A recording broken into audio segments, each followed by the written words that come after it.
Hello family, welcome back to the channel. In today's tutorial I'm going to be showing you how to make this slant bag with a double-sided gusset and inside zipper. So if this is something you would like to see, please stay tuned to the channel and let's go straight into the tutorial.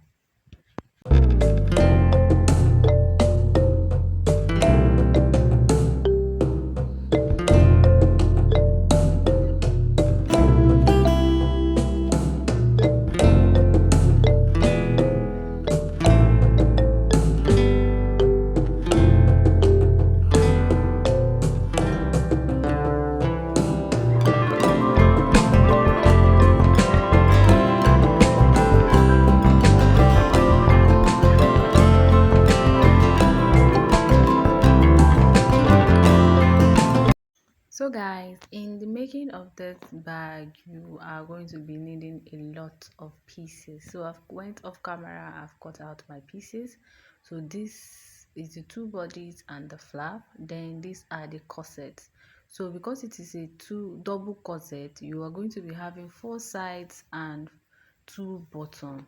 Then this one is the one that is going to be holding the zipper, and this one is the handle, is the one that is going to be for the handle. So now the measurement I am actually using is a 7.5 inches in width by 5.5 inches in length. So it's a 7.5 inches by 5.5 inches, and I have 2 bodies, and then the flap and the top is 7.5 inches in width by 7.5 inches in length. Okay, then for the bottom I have 6.5 inches by 2 inches. I have 2 of that. Then for the side I have 2 inches by 5.5 inches. So we already know how to go about our three-way gusset. So you just go ahead and remove half inches, and I have 4 of those. So we also need our fastener, which is going to be serving as our lock. All right, so the next thing you're going to go ahead and do now is to sew the bottom to the side as you've seen in the video. All right, now the next thing you're going to go ahead and do now is to get a pieces that is 5 inches in length and then 7.5 inches in width. That is going to be serving as the middle divider. So you go ahead and give it a stitch this way. You stitch this way. You can join them together like this and stitch them once and for all, but I would advise to stitch them one after the other so that none of the what's it called, none of the side will move around. Okay, so you stitch one side first before you now go and stitch the second side like this. I hope you understand what I am saying.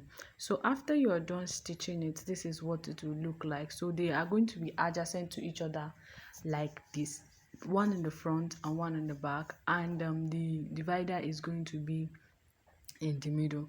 Now the next thing you're going to go ahead and do now is to start working on your zipper.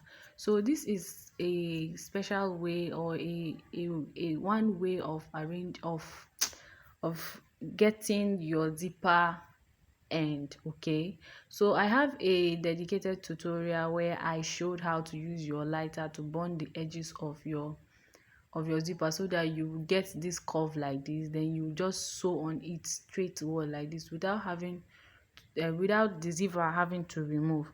So I'm going to drop the link in the description box, okay, so that you will see it on a more clearer note how to go about it. So if you're wondering, the measurement I'm using for the zipper holder is I am using a 4 inches by 1.5 inches. So I have 2 pieces.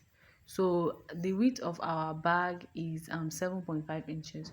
So I'm using 4 inches so that there will be a spacing. So you can use 5 inches, 4 inches, depending on how long you want the zipper holder to be. All right, so now when I was done with putting my zipper, the next thing I'm going to go ahead and do is to get the middle of the zipper holder and the body of the bag. So I'm going to put it right side facing wrong side facing each other, then I am going to be top stitching it. Okay, so when I top stitch it, this is what it should look like. So I am putting them wrong side facing each other, so that when I join them facing each other like this, the right side will be out, the right side of both the zipper and the front panel will be outside. So when I was done with that, the next thing I'm going to go ahead and do now is to go and sew one body to the side and the gusset like this. Okay, so it's one body we are sewing first. The reason is because we need to go and sew the top and the flap to the other body. Okay, so this is the top and the flap, this is the top and the flap. So what you're going to go ahead and do now is to make a marking 1 inches inwards and half inches upwards. You could do 1 inches by 1 inches, but I decided to do 1 inches by half inches. So you are going to make a slant, okay, so that it will not look square, it will not look square. So you make a slant and you cut it off like this. Okay, you make a slant and cut it off like this. Now for the other part of the front panel where it's having a V shape, so you are going to just make a slant. You just make a slant with your ruler. Okay, so you are going to make a measurement of where your handle is going to be. So I am measuring 2 inches. I'm measuring 2 inches, so that is where my handle is going to, that's where my handle is going to stop, not start. So I'm going to be sewing my handle from where I started measuring, that my 2 inches. I hope you understand what I'm saying. So these 2 inches I'm measuring like this. I'm going to be going out by the 2 inches by half an inch, then upwards by of the 2 inches by half an inch. So because the handle is just 1 inches, so that it will sit in the middle. I just hope you understand what I am saying. So the next thing I went ahead and do now is to measure 2 inches upwards on the other end of the flap. Then I am just going to be giving it a slant. Okay, I'm going to be giving it a slant like this. At the moment I was doing this, but I couldn't find my ruler, so I would advise you use your ruler to give it a slant, so that it will give you a more accurate what's it called, accurate mark.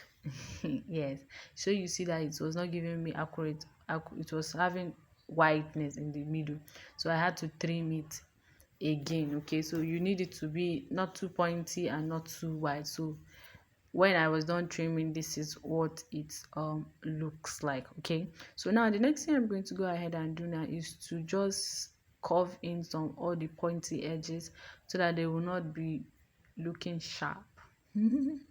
So I'm just trimming all the trimmables, just to make sure my markings are, my measurement, my cuttings is straight. Yes, then I'll just go ahead and sew it on. I'll sew my handle on the flap. Okay, so when I sew it on the flap, this is what it looks like. And the next thing I'm going to go ahead and do now is to just arrange it nicely like this, using that curving as a guide. You see how I'm doing it? Then you go ahead and give it a top stitch, so you stitch it twice. Please, while stitching, make sure you don't stitch on your zipper.